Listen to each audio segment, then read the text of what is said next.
Hi everyone and welcome to episode 7 of Xbox 360, a retrospective. A series where I will be looking back at every Xbox 360 physical game ever released in the UK, all from my own almost complete collection. Today it's the turn of Ace Combat Assault Horizon from 2011. Something of a departure from the traditional Ace Combat games. Let's jump in.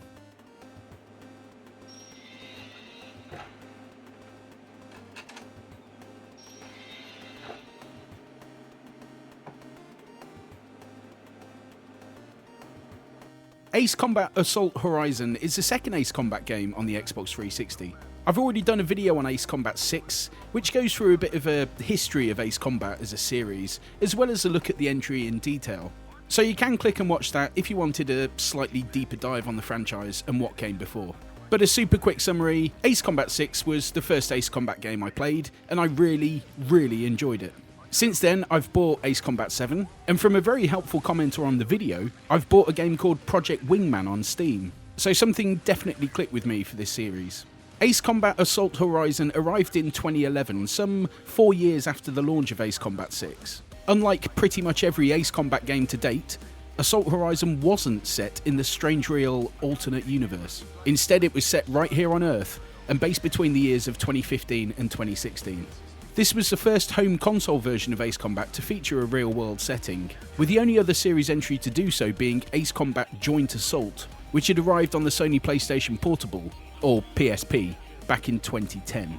Assault Horizon actually used real satellite imagery to render some of the locations in the game, including Miami, Dubai, Moscow, Paris, and Washington DC, all with plenty of instantly recognisable landmarks and buildings present in the game. Like many Ace Combat games before it, Assault Horizon also featured real licensed aircraft, though for the first time in the series the action was very much not consigned to fixed-wing fighter jets. Other playable aircraft include the B-1 Lancer and the B-2 Spirit strategic bombers, the AH-64 Apache and UH-60 Black Hawk helicopters, and the AC-130 Spectre gunship, with missions split between different aircraft throughout the campaign. So it's quite a departure from the typical Ace Combat game. And before we discuss whether it actually works, let's go over those key facts. Ace Combat Assault Horizon was developed by the Project Aces team, Namco's internal studio that handles all Ace Combat games. The game itself was published by Namco, well, Bandai Namco specifically, and as with all Ace Combat games, it's an aerial combat simulator. It launched in the UK on the 14th of October 2011. The game initially launched on Xbox 360 and PlayStation 3, though a PC Enhanced Edition did launch in January 2013 via Steam and Games for Windows Live. In fact, this was the last Games for Windows Live release before the service was terminated. Technically, Assault Horizon also launched for the Nintendo 3DS in December 2011 as Ace Combat Assault Horizon Legacy. But despite the name, it had absolutely nothing to do with Assault Horizon, and instead was actually a remake of Ace Combat 2 on the PS1. At launch, the game garnered a very respectable Metacritic rating of 78, a very slight dip compared to Ace Combat 6, but still a well-received game. As for backwards compatibility, while Ace Combat 6 did get the treatment, sadly Assault Horizon never did, so it does not run on Xbox One or Series X. The game was discontinued for digital sales in 2018, including the Steam version, due to the expiration of licensed aircraft. This means you will need an Xbox 360 and a physical disc to play it today. Yet another example of the inherent risks of a digital-only future endless being pushed upon the consumer. From my research, the online multiplayer is a peer-to-peer system, so it should still work today, although the likelihood of finding enough people concurrently online to get anything going without organising it is very slim at best. It's worth saying at the outset that this is a very different game to Ace Combat 6. Right from the start, the controls are very different. Although you can opt for the original style system, the new Optimum controls prevent you from rolling your plane like the previous games did. So the left stick now basically turns and banks your plane. It feels incredibly odd at first, especially coming straight from Ace Combat 6 into this one. However, the big new feature in this game is the close range assault system, split between dogfight mode for air-to-air combat and airstrike mode for combats against ground targets. These modes are enabled by hitting LB and RB when prompted, propelling you into a close-range duel with another plane, using your left stick to line your missile targeting reticule over the enemy to lock on missile, while also giving you greater accuracy with your machine guns. The new control system actually works really well in this mode, and it brings with it a new kind of short burst intensity to the action that was maybe not present in Ace Combat 6. Outside of this system, the inability to roll your plane and the detriment it has on performing tight turns or some more creative acrobatic maneuvers to outwit your enemies means it feels a little bit less slick and intuitive than the previous game. Although, as I said, you do have the option to switch to original controls if it really bothers you that much. I mentioned in the last video that I really enjoyed the story in Ace Combat 6, surprisingly so, and Assault Horizon was actually the first Ace Combat game that was written by non-Japanese writers. It was penned by American military author Jim DeFelice, who also co-wrote the book American Sniper, which was adapted to an Oscar-winning movie directed by Clint Eastwood. Again, I enjoyed the story in this one too. It focuses on the UN 108th Task Force, a joint NATO-Russia military organisation that is tasked to stop a rebellion in East Africa. The rebels detonate what's called a Trinity bomb, kind of like a nuclear bomb but without the radiation, before the Warwolf squadron is turned on and attacked by the rogue Russian forces called Blatnoy, who instigate a plot to seize control of Russia as part of the new Russian Federation. After doing so, the NRF stages a large-scale assault in the US, and you must defend both Miami and Washington DC from these attacks. It's all pretty bombastic, it's all a little hoorah! And in all honesty, it's all a little bit Call of Duty. Again, I found myself enjoying the story for what it was, but not as much as I liked Fires of Liberation. The other big change in Assault Horizon that I mentioned earlier is the different types of aircraft you fly and control in the game. Whereas previous Ace Combat entries have all been centred around fixed-wing jet fighters. And while this is true for this one too, there are multiple missions where you get to do something a little different. There's missions where you get to man a machine gun from the side door of an Apache helicopter.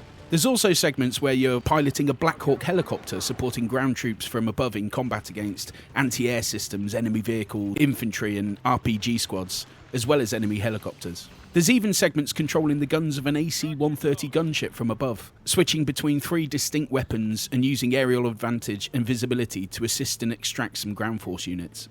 These segments really break up the campaign and all provide very different types of gameplay. You'll find yourself endlessly mowing down all kinds of enemies in the Apache. You'll find a more strategic and awareness challenge in the AC-130, and a far more tightly controlled aerial combat experience in the Black Hawk.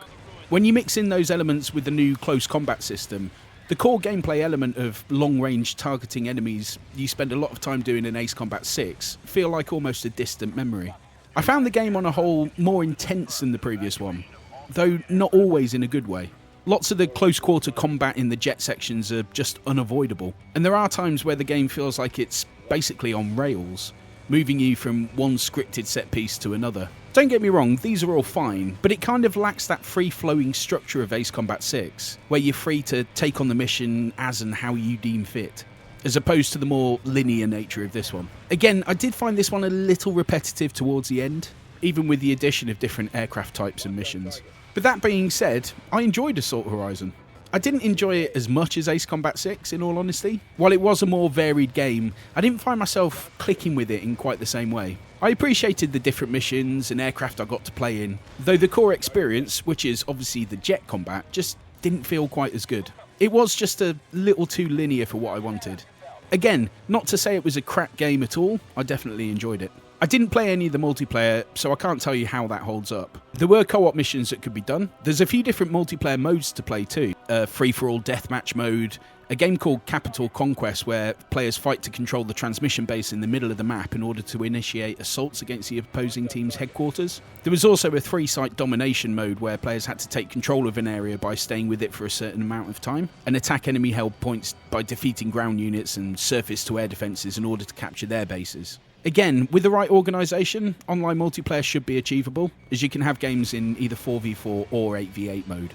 Achievements-wise, this is certainly a lot more manageable than Ace Combat 6. There's a bunch of story-related points for the taking here, as well as some specific actions you can do within the campaign to unlock them. Murdering a load of people with the Apache gunner, using all the different guns on the AC-130, chaining together multiple dogfight kills and things like that. There's no difficulty-based achievements here, and there's also a free mission select mode, so even if you miss some achievements, you can always go back. There are some online achievements that are much more of a grind, including one of racking up 50 hours in the multiplayer, which would take a hell of a boosting to achieve now. There's also some co-op achievements if you're looking to fly with a buddy. Value-wise, this is a cheap and common pickup. The game sold well in excess of 1 million copies, so there's lots of examples around at a decent price. Recent eBay sales place it around the £5 to £7 mark, including postage. A quick look at Vinted would suggest this price range is about accurate for now, which is December 2024. And CEX in the UK often have this priced around a £5, so a pretty settled value for now. There's a lot of copies floating around for sale, so again you can be a little pickier on condition and completion without having much of an impact on price. At launch there was also a limited edition variant which included the official soundtrack, a notebook, and some additional plain DLC. While it will usually go for a little more, it isn't actually much more than a tenner, so perhaps worth picking this one up over the standard if you feel flush. Due to its high sales, it's unlikely to become especially rare or sought after, although the game is no longer available digitally anywhere, so that's always worth taking into consideration. On the whole though, I really enjoyed Ace Combat Assault Horizon. In many ways, I wish I'd have played them the other way round, this one first and then Fires of Liberation. This feels like a really solid entry point for new players. Really simple controls, a bit more variety in the aircraft and missions, and a kind of Go America story that would resonate with Western players a little more. It's much more linear and scripted than the previous one, and Fires of Liberation offers players a lot more freedom and choice to achieve your objectives. That said, considering you can pick it up for a £5, I think it's definitely worth it. It's a solid 7 in my book. Intense and compelling at its best, linear and a little too easy at its worst. But a really good entry point if you've never played an Ace Combat game, and if you find yourself enjoying the main fighter pilot missions, then a great gateway to the rest of the series. So that's Ace Combat Assault Horizon. I'd love to know your thoughts in the comments. Was this a strong entry in the series for you? Or did you find it a little too arcadey, too much of a break from the norm for an Ace Combat game?